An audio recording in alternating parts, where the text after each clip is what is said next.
have stories. Every single one of us.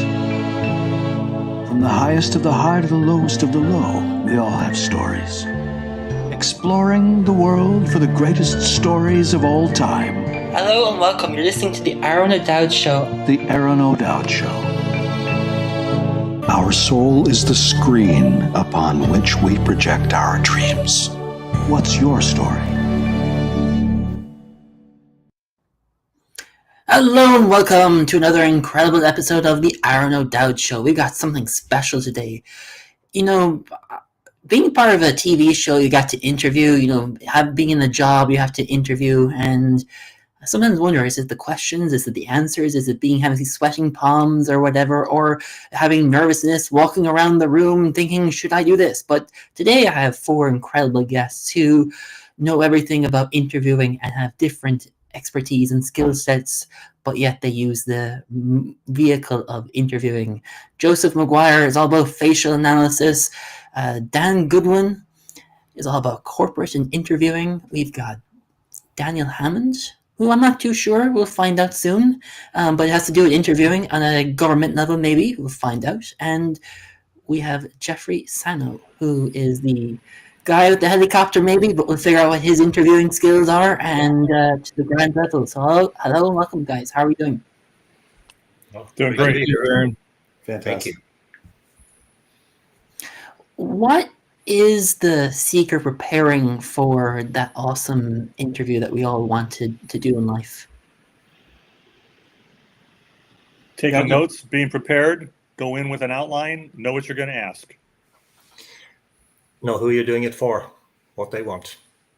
Do your research, know the answers to 90% of the questions before you ask when possible.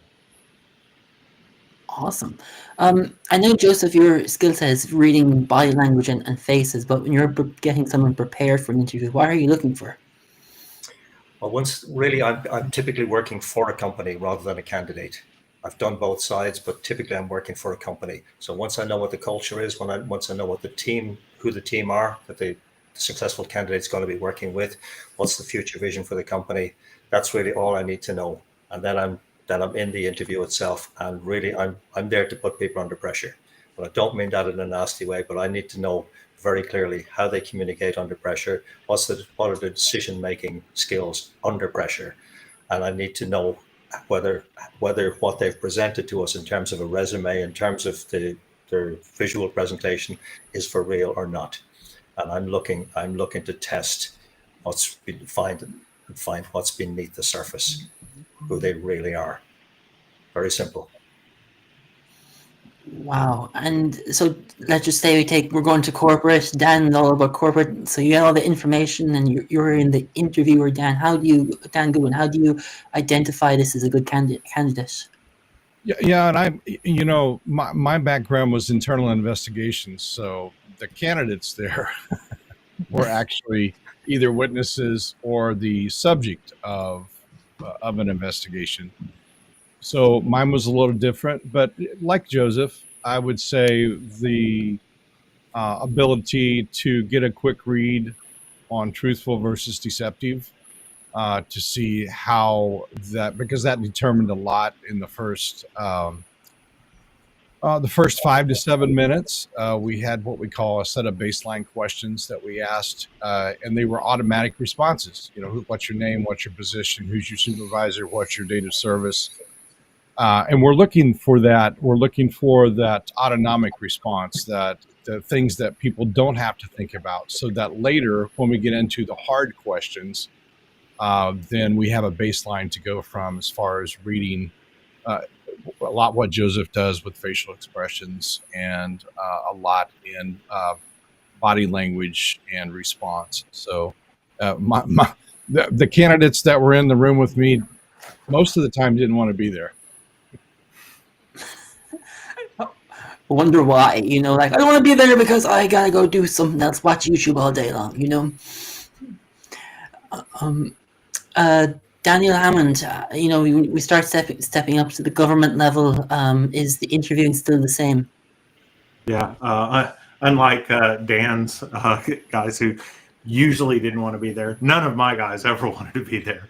So I was an Army interrogation instructor. And so my background is real world interrogations, military, all Geneva compliant, which means none of the stuff you see in the movies for the most part. Just asking people questions, building rapport is really important.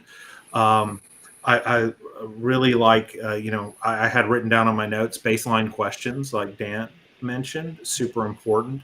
Also, I think disruptive questions sprinkled in, the things that they're not expecting to hear or they couldn't have possibly thought to prepare for, I think are really good to help stretch that baseline. And really what we're looking for in a baseline is what are they comfortable answering and where are they feeling those indicators of stress? And that's definitely Joseph's area of expertise, is seeing it in their face and in their reactions. So for me, again, preparing as much as you need to and knowing what is the outcome, the desired outcome. Am I there to test, to interview them in a corporate environment, because I've done that as well, for a specific job? Am I interviewing to see if they're a good fit for the culture of the company? Am I doing all of that? Again, if I'm doing a military intelligence interrogation, it's what is the information that's important to the commanders on the field? So always, you never ask a question just to ask a question, right? There's always a purpose and a reason behind it, even if it confuses them and they're not sure why. And Jeff, if we step one level up further, you're probably the guy foots in the boots interviewing on the run, So when you're talking with someone, the most important thing is preparation. It doesn't mean I'm going to debrief an already recruited asset. I'm doing the developmental process where I need to find out what your access is. So that's part of a dialogue. One of the secrets of having a good dialogue is to say, hey, my name's Jeff, what's yours? Hey, I work for this company, what do you do? Really, that's interesting. So you want to encourage that kind of informal dialogue to get the process started and to find out what exactly it is that they have access to. And so you create your baseline, as he just said, and then from there you can develop into more specifics. Again, this is for someone who is not recruited, that you're trying to find out what their access is and what their willingness to talk about and collaborate is. So then once you go down that path, when you get to the recruited asset path, again, preparation. You go in with a list of questions. What was this? Who did it? Why did they do it? Where were you? Those kinds of questions that you have, so that at the end of the meeting, you can go back and write a report that will address policymaker questions. That was our entire purpose, was to address policymaker issues and questions that they may have. It wasn't that I cared about what they were talking about. It's that somebody back in Washington wanted to know what was their policy, what was the government policy wherever I was going forward. This is a question for everyone, but what is the importance of being so prepared? Preparation is everything. I'm sorry. If you don't go in prepared, you're going to fail. Yeah, it's the old Benjamin Franklin line. Yeah, I taught a class on planning and preparation, right? And so that's the key. And I intentionally showed up 3 minutes late, my tie undone, papers everywhere, and I walked into the room, and the students had seen me teach before, and so the point was to drive home. If you show up and you're interviewing somebody and you seem unprepared and uninterested, I mean, it shows disrespect to the person, right? And it's instantly harming the rapport that is critical to getting them to be honest, open, and forthcoming with you. And I'll jump in there. I'll jump in there too, because 90% of the work for a corporate investigation was done before you exited your cubicle and got on the plane. What you're looking for, at least in my experience, what you're looking for is the 10% I would call variable information. We knew what had happened. We knew when it happened. We probably knew how it happened for the most part. We were looking for the why. We were looking for what was the motivation. Uh, were they coerced into doing this? Were they pressured by management? Did they not know? Was it a lack of training?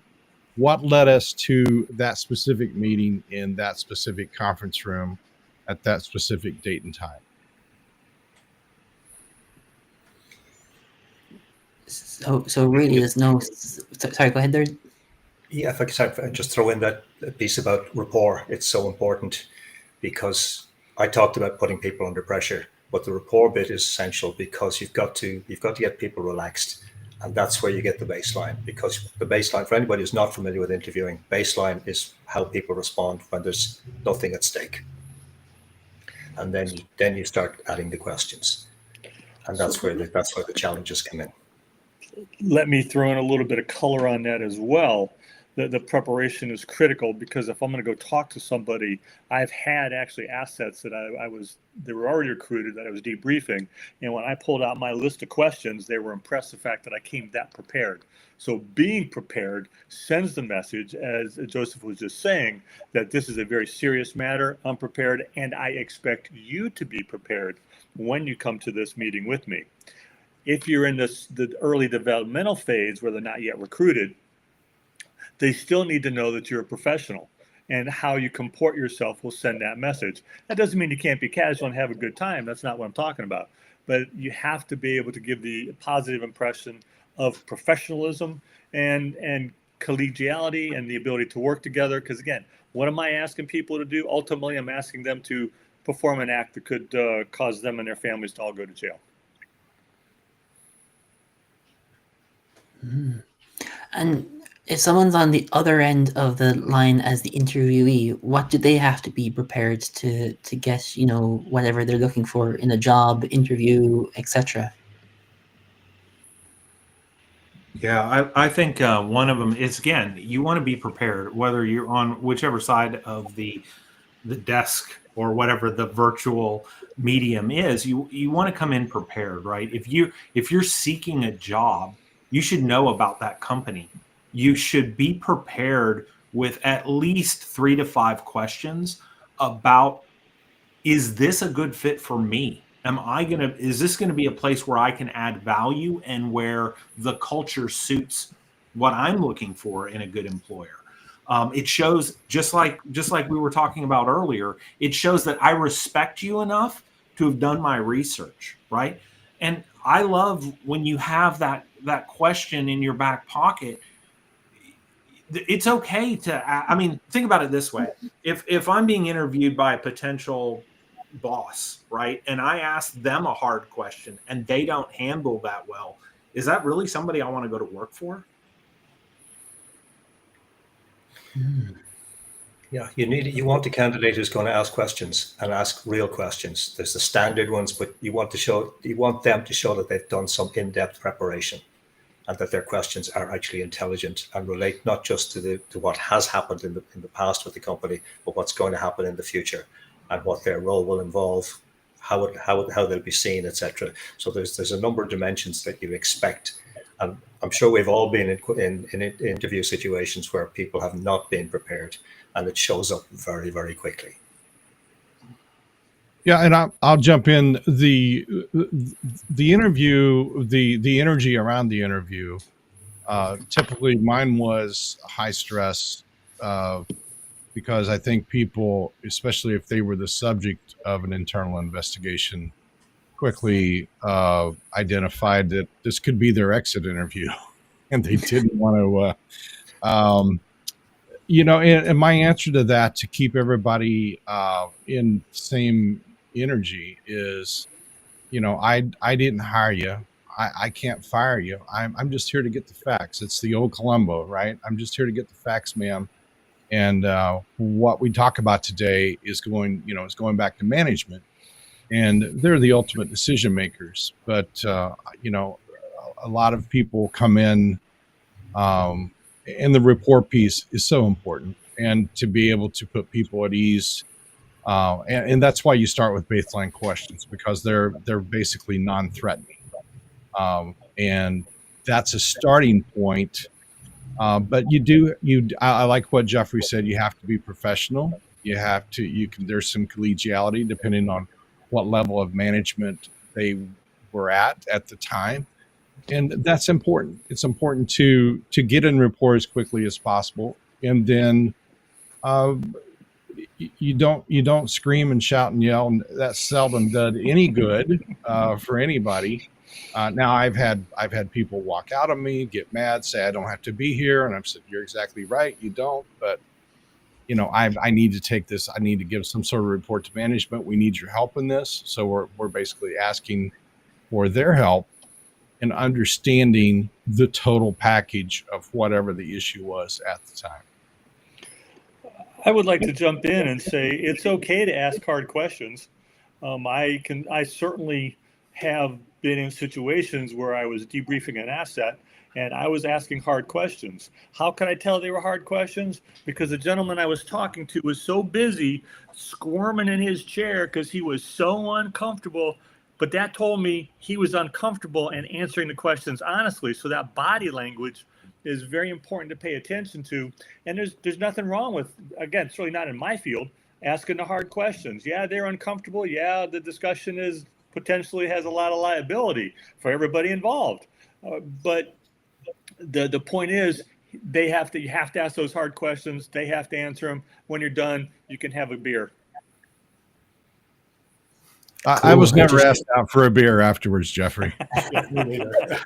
Usually the beer was during the conference, during the meeting, to be honest with you. Oh, well, and that wasn't allowed in the corporate world either. Just saying. Different world. What is the biggest mistake that someone would make or you've made in the interviewing world? Oh, one of the things I've found is when I'm sitting on a panel, people asking really long questions, that the candidate has almost forgotten what the initial part of the question was, and people just talk themselves around in circles. And I tend to keep my questions relatively brief because I want the candidate's response, and I'll use a lot of silence as well. But if you're asking really elongated questions, you're not really paying attention generally. Yeah, and in interrogation, when we're teaching that, I think that's a great point, Joseph. Our questions were typically very long, but they were only long to be very specific about, when you said this lieutenant, is it the lieutenant that we were talking about 5 minutes ago, or is it the one we were talking about 30 minutes ago? I would say avoid compound questions where you're really linking two questions together, because that will always confuse people. I would almost always avoid yes/no questions unless you just want to confirm, were you there? Yes, no, right? But always you start off with the basic interrogatives: who, what, where, when, why, how much. Those kind of questions will let things leak through that are of value. And I would say, for my personal thing, I think coming in thinking all there is to know is also a big mistake that I see, right? People get so rigid in, the facts that I know, that I don't listen for the details that show, maybe my information isn't as right as I thought it was, or maybe there's some context that the rigidity of my thinking is not allowing the person I'm interviewing to share, right? So by asking those open-ended questions in such a way that invites them to fill in the details for you, and then not immediately jumping on them when something doesn't align, because sometimes it's a perception issue, right? You thought it was, and it was weird. I was a judge at a cyber competition once, and we caught somebody breaking the rules. And there were two people breaking the rules, and one, it looked like they were very intent on, I'm trying to skirt the rules and do it one way. But they had me, they were like, oh, he's an interrogator, he'll just go find out the truth. And I was like, let me go talk to him. And it turned out the guy that it looked like was cheating and trying to hide it was actually just a hacker, and that's the way he normally did things. And he kind of changed his perception and said, oh, you know what, I'm probably coloring outside the lines here, and deleted the information and didn't use it. Whereas the other person who looked like it was more innocuous was actually intentionally cheating. So, you can't go in there thinking you know everything there is to know.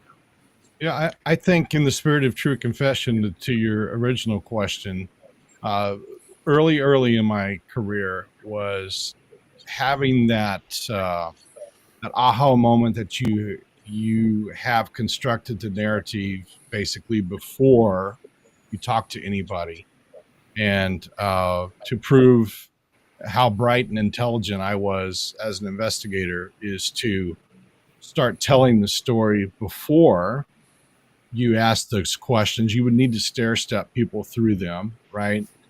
But you can also use that on the other side, and reflect their story compared to your story. And sometimes, possibly, maybe, I would introduce an incorrect fact to basically invite that person to interrupt me and say, no, that's not what I said.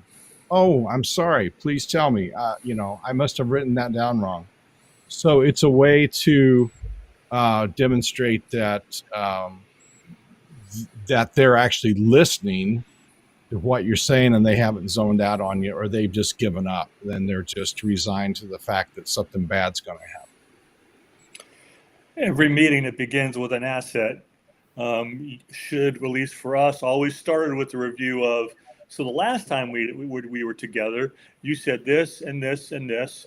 You may include something in there that's inaccurate by design, as he was just saying, in order to make sure they're paying attention and to confirm what they told you before. The other thing that I discovered is that you want to push the people you're talking to. Certainly in my field, where you're interviewing someone who may not know who they're talking to, sometimes you will get a reaction that is quite entertaining. And I was pushing an asset for information, a developmental, I should say, for information on air defense. And his reaction told me that we were done on that discussion. And you have to learn to backpedal sometimes really, really fast as well in order to keep the relationship on track. One of the things that I always tell people, and I write about this, you have to check your ego at the door. My ego gets checked at the door so that I can compliment, stroke, inflate, whatever, the ego of the person I'm talking to, because that's the priority. Not me, not my ego, is getting the information or the intelligence that I'm sent there to collect. Wow. It just shows you that interviewing is actually an art. We think just show up in your shorts and your t-shirt, answer a few questions or ask a few questions, and there you go, Well, even to follow on directly there from what something Dan and Jeffrey just said, it's very useful on occasion as the interviewer to appear foolish.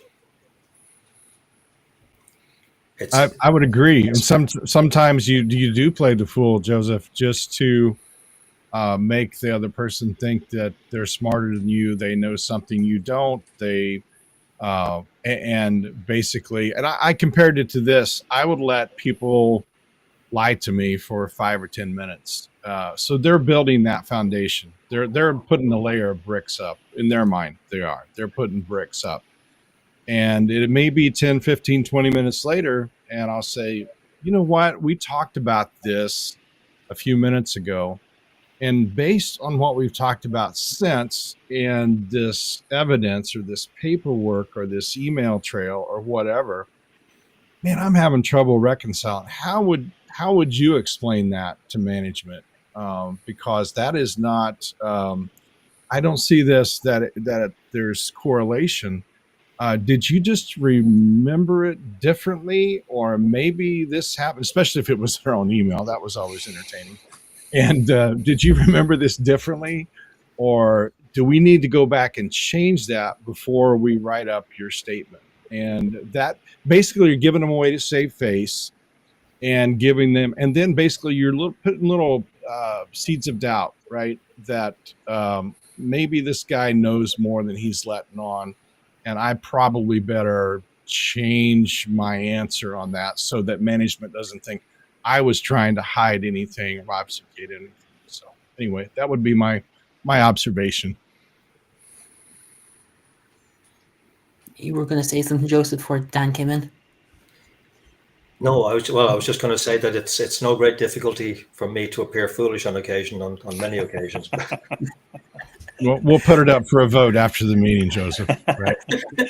I think it's going to be unanimous for all of us. That's, Yeah. You know, we think it's for jobs, we think it's for shows. It's a life, being able to ask questions, being able to observe people, being able to hear. These are life terms, life skills we all need in life, you know?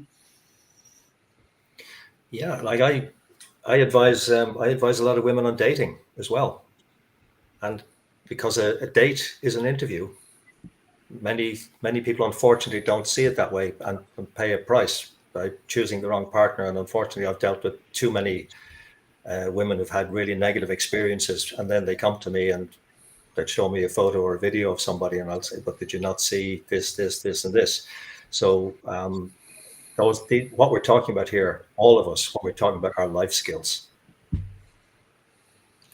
That's a great piece of advice, Joseph. I'm going to tell my kids that dating is an interview, because I think that's right. And it's just like what we talked about before. If you're not coming in prepared, if you don't know what you want out of that dating situation, you're going to find yourself nowhere, because that's typically where you go if you walk in with no plan and no objectives into any interview. It just wheels.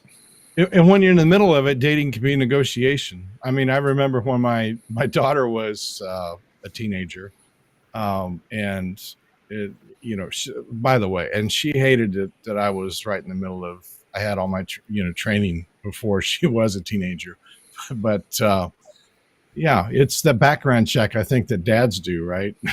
Who is this guy, and who are his parents, and what do they do, and who's paying for this?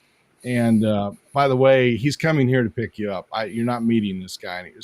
Later on, she was allowed to go out, one-on-one, and not just in like we're all going to the movies together, that sort of thing. So, but it's life is negotiation, and I was able to flip those skills, after my corporate career into my consulting career, and I was reminded by my favorite wife that the activities I was doing at the time were not interrogations anymore. So I don't have to bring that game face to the table.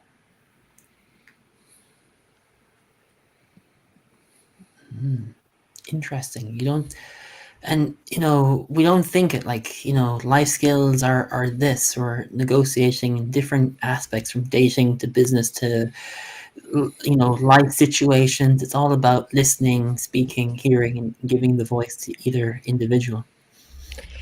Communication skills are one of the skills that are not taught nearly enough. After our mother says, "You listen to me, young man," that's about the only lesson that we get in communication skills. That's not trained. You don't have classes on it at universities. You have speaking classes, but you don't ever have a listening class. So we need to integrate better skill sets in communication for business, for everybody, not just speaking, but listening. Listening is a skill that they, certainly in my career, became very, very important. And listening for the nuances and what isn't being said is sometimes as important as what is being said. So this is all part of the debriefing skills that we were taught. And I'm sure the other gentlemen here are also involved in that. And understand how important it is to be able to connect to the person you're communicating with, whether it's an interrogation or it's a debriefing for me, or it's essentially a spotting and assessment exercise that I might be doing to see if this person is worth meeting for future purposes. Yeah, I think that active listening and the rapport building, these are skills that will change your life. Really, there's nobody that doesn't benefit from being a better listener. It comes back to the ego thing as well. If you're listening to prepare your answer so you sound good, you're going to miss all of what we used to call either source leads, which are I've dropped something that you've asked me a question about A, and I've dropped in a lead that I know something about B. And if you're not actively listening, and go, oh, either put it down in your notebook to follow up about B, or jump on to B now if B is something more important than A, right? It's that juggling. And again, it's that showing interest that builds rapport. I think really when you start off with a military interrogation, just for the savings of time, you start off just asking questions. It's called the direct approach. And if that works, great. You just ask your questions, you're good. But if it takes a little bit of, hey, why should I help you? One of the first things you're looking for is what's important to this person sitting across from me. Because if I don't know what's important to them, how can I connect with them? And deception is something that we in interrogation are allowed to do within the law of war. But, I found that deception eats up brain capacity. So the more you're lying, the more robotic, the less spontaneous, the less free flowing the conversation. Whereas if you're just honestly, and I'm sure Dan can weigh in on this, when they're holding stuff back, it's short answers. It's not, it's not helpful. And you can tell that there's resistance there. Whereas if you just let go and I'm here to have a conversation with you and I'm interested in what you have to say and what's important to you, that's what opens up real connecting. Yeah, and I'll add on to that. The cognitive dissonance that is internalized creates the pressure points. I like what Jeffrey said. You lean into what's not being said. You ask a specific question, and the question's not answered. It's kind of like me asking my wife, "What do you want to eat tonight?" Well, I don't want Chinese. Well, you've just answered a question I did not ask, and like many wives. Like many wives, but what I'm using that as a humorous example, because that piece of it is when you ask a question and you get an answer for a question you did not ask, and that indicates that internal, that cognitive dissonance. And we were trained to put pressure points on and exploit that. And that's one of those things I said a few minutes ago. You let that slide maybe for 3 or 4 minutes, and then you come back and ask it a totally different way, or introduce a new piece of information to the other person realizes, I'm going to have to answer this question in some form. And a lot of the times they may be protecting someone else. They may think they're protecting someone else. And basically what they're doing, though, is then when you call them out on it, they realize their own credibility is at stake within whatever context of the issue that's being looked at in the moment. I would like to touch on the listening skill, because that gigantic building in Langley that I spent a fair bit of time in is full of people that have gigantic egos. And what they have to learn to do is they have to learn to listen. Now, there's a difference between not speaking and listening. There's a difference between listening and reloading. And let me tell you, that building is full of reloaders. You're talking while they're listening, but they're not listening. They're reloading and getting ready to go some more and fire away. So you have to try very hard not to be a reloader, but to be an active listener. And it's a skill. And between case officers and operations officers, sometimes you got to pull them up short and say, I'm sorry, but you're not listening to me. And get them to focus on the listening component. Yeah, I'd just like to add a little something. Thank you, Jeffrey. Absolutely. Everything you said is absolutely spot on there. I'd just like to add a little something on the listening bit. I hear the term active listening used all the time. And again, so many people use it, but don't actually know what it means and don't do it. But I've been heavily influenced by my background as a therapist over many years, and very influenced by the Chinese symbol for listening, which includes, logically enough, the ears, but it also includes the eyes, the heart, and the mind. And it's all of them working together in tandem. So we're not just listening for the words. We're listening, as as has already been said, for how people are saying it, what they're not saying, the pauses, paying attention to the changes in breathing patterns as people speak, what shifts in body language, like Jeffrey talked about, the guy getting obviously really nervous and stressed. So we're paying attention to all of those things simultaneously. And it's not just listening with the ears. And again, I'm sure everybody is very conscious of it here because we're all using these skills all of the time. Yeah, and Rich brings up a good point. Our host, how do you use silence to help interviewing? And silence is a great technique and a great tactic because typically, I'm just speaking from my experience, deceptive people will try to fill in the silence just because of the internal pressure that's there.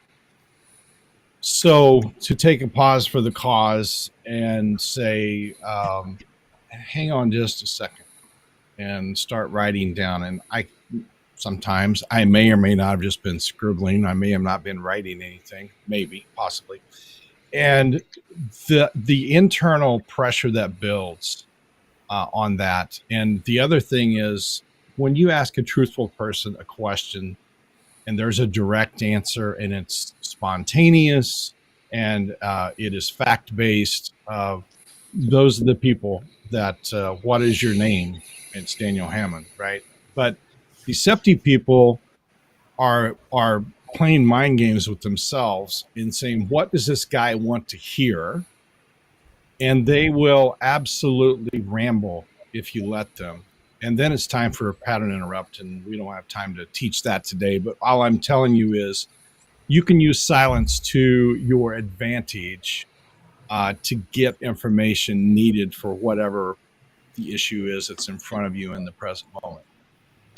One of the favorite questions that we were always asked on a polygraph, and I'm talking about I'm taking the polygraph, or debriefing an asset is there anything else that you would like to tell me?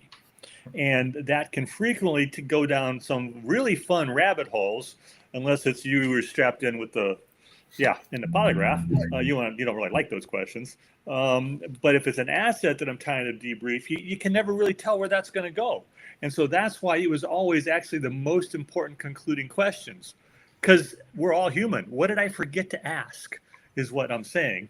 And I want the person I'm debriefing, or if the recruited asset that I'm talking to, I want them to say, well, the president said this was going to happen next week. Oh, really? And that question would have never come up based on my background and my preparation. Not that I wasn't prepared, but I didn't know that. And so sometimes you ask that question at the end, what else can you tell me? Will lead to some very interesting responses. And Jeffrey, it's funny because we would start with that question sometimes. Do you know why we needed to meet with you today? and different purposes. Well, I suppose you're here to ask about what I know about this. And so it's, well, okay, well, tell me more about that. You'd write that all out. And then 15 minutes later, you go, now let me tell you the reason that we needed to meet with you today. And you could just see the face fall like, oh my God, I just outed someone else that was doing something else wrong. So that's why you learn not to be so forthcoming in those kind of meetings. Exactly. Sure. So if you do it on the front end or the back end, it's still good. It's still a good technique. I think it's a great question whenever you're meeting with people in any kind of, think about I'm interviewing and I think I did great. I'm interviewing for this job that I really want. It's a great question to ask at the end. What is the question you were hoping I would ask that I didn't ask, right? Because now it's preparing me for the next interview, and it's also giving me more insight into what's important to this team. And then when they tell you, then you can ask the question, right? I mean, it's part of the game of interviewing is really, having that level of rapport and comfort that you can ask those questions, right? Mentoring relationships is a fantastic question, right? If you're going and getting somebody important's time who is on a path that you want to follow or you want to learn from, ask them, who should I be talking to? What should I be reading? What questions should I ask you or should I be thinking about prior to our next meeting, right? That just shows them that the relationship's important. It's also how a formal interrogation ends, right? Everything that you've said today is going to be checked for truthfulness and accuracy. Is there anything you'd like to change, add, or delete? And me or one of my colleagues will be reaching out and talking to you again in the future, even if we don't expect to ever talk to them again. We always say that because it gives them a little added pressure to go, yeah, I was holding back on this one thing. Let me tell you what it is.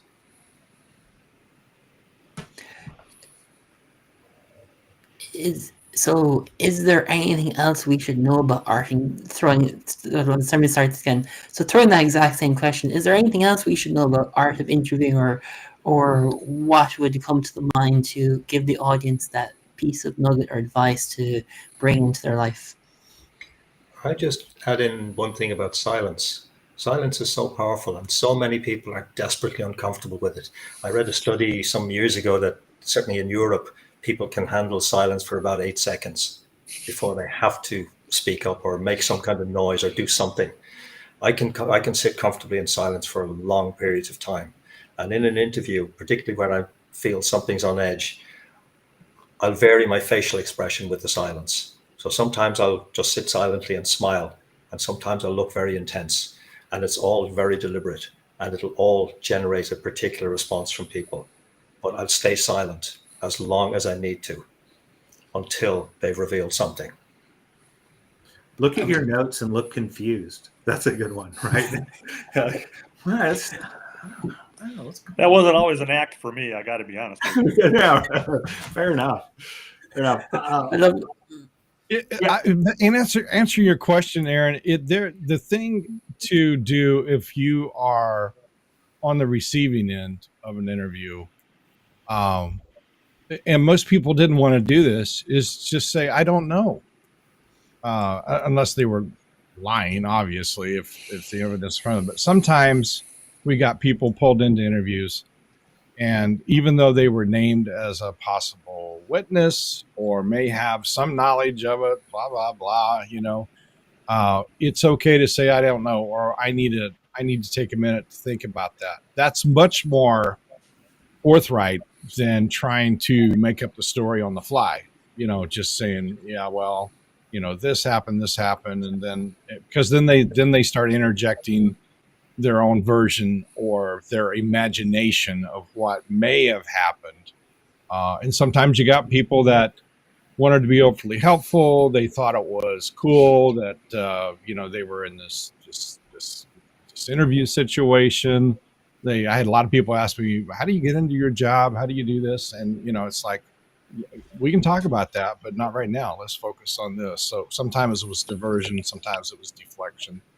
But the thing is, if you're on the receiving end and you're being asked the questions, it's okay to use the silence and to say, I don't know, or let me think about that, or I need a break. And sometimes I was the one saying, I need a break. I need to step out. And I would just say, hey, listen, hold that thought. I need to respond to this, and I need to step out. And sometimes I would make a phone call. Sometimes I would just walk laps around the cube farm for 3 or 4 minutes to give myself a break. Didn't know anything was such as a cube farm, but now I know, Well, come to Langley or come to my old corporate environment, you'd see cube farms. So.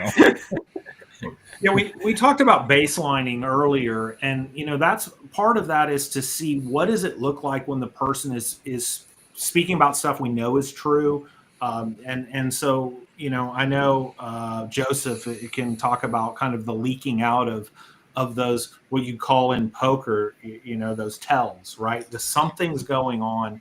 I watched an interview by a not professionally trained interrogator once, and the person that was being talked to had two things. Basically, they held their hands up and said, I don't, no, definitely not. Or they held their hands open, I don't know.